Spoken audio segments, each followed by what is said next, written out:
Hello everybody, Scott Bryce here with Scott's Vermi-Adventure, and I am doing another feeding test.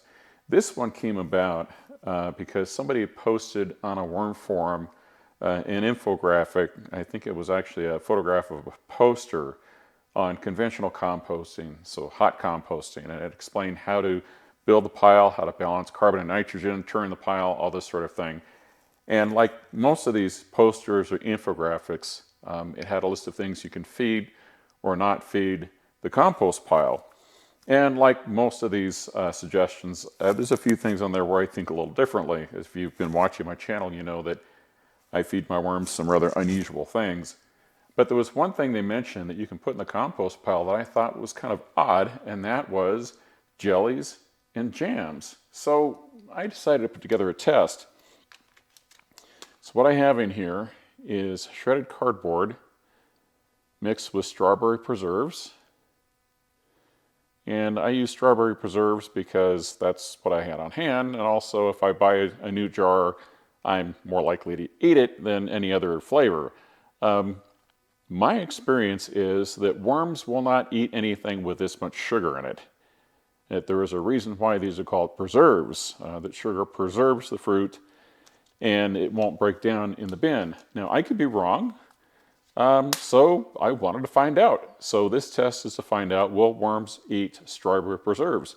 Was this poster right to include jams and jellies as items that you can throw in your compost bin? So this is full of holes, if you haven't seen this before. The worms can crawl in and out as they like. If they like the strawberry preserves, they'll crawl in here and eat them up. If they don't like them, well, they'll just stay out. And I might get a few worms in here just because with a hole, some of the bedding will slip through the holes and the worms will come in looking for that. My bedding in here is largely horse manure right now, so it falls through the holes pretty easily.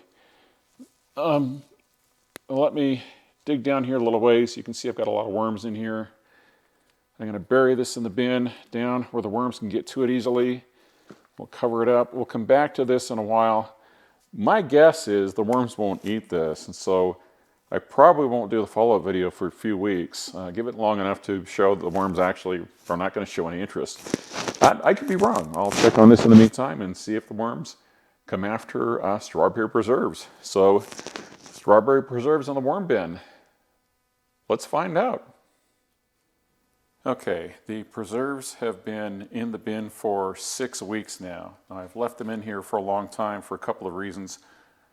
One is that this is winter here, and so the bin's very cold, and as things get colder, everything slows down to the bin, and so I wanted to allow a little extra time to see if the worms would move into the preserves. The second reason is that with some foods that I don't expect the worms to take to right away, I want to give them extra time in case that maybe extra time in the bin will change things. I know that's the case for like oranges. Oranges need to get moldy before the worms will move in. So they need to be in the bin for 2 or 3 weeks before the worms show any interest in them. First thing you'll notice in here, by the way, is that my bin is full of things you don't normally feed your worms. Just that's what I've been eating. I've got some pineapple over here. I've got orange peels in here. I've got onion skins in here. So I've got all kinds of things that worms don't normally eat. I just go ahead and feed pretty much whatever comes out of the kitchen. So let's take a look. There's a big chunk of pineapple there. And there's my experiment. Now let's see what's going on here. Let me take a quick peek at the camera and see what we're seeing here. And you'll understand why in a second. I want to make sure the camera's picking this up. The first thing I want to see here, well, that's the first thing I want to see. Notice the worms down in that hole. There are just a grundle of them in there. And normally when I put a feeding experiment in a bin, I don't see anywhere near this number of worms getting in and around the feeding experiment. They're either in it or you have a few around it, but not anywhere near the numbers you're seeing here. And I don't know why this is, because if I open this up, the first thing you'll notice is just not a lot of worms in here.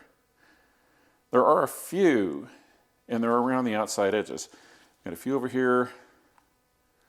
But if I go into the middle of this thing, make sure there aren't really a lot of worms in the middle. They're all around the edges.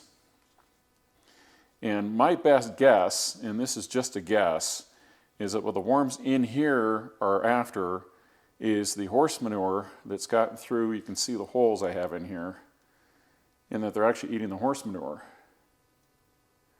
and not the preserves that I put in here. But what I find interesting is the hole in here, the number of worms that are in this hole. It is just, this is amazing. And what I don't understand is why, when the worms aren't, I didn't grab all of them, there's about half the worms that were in there. When you have something in the bin that the worms don't normally take to, you don't see this many worms around them.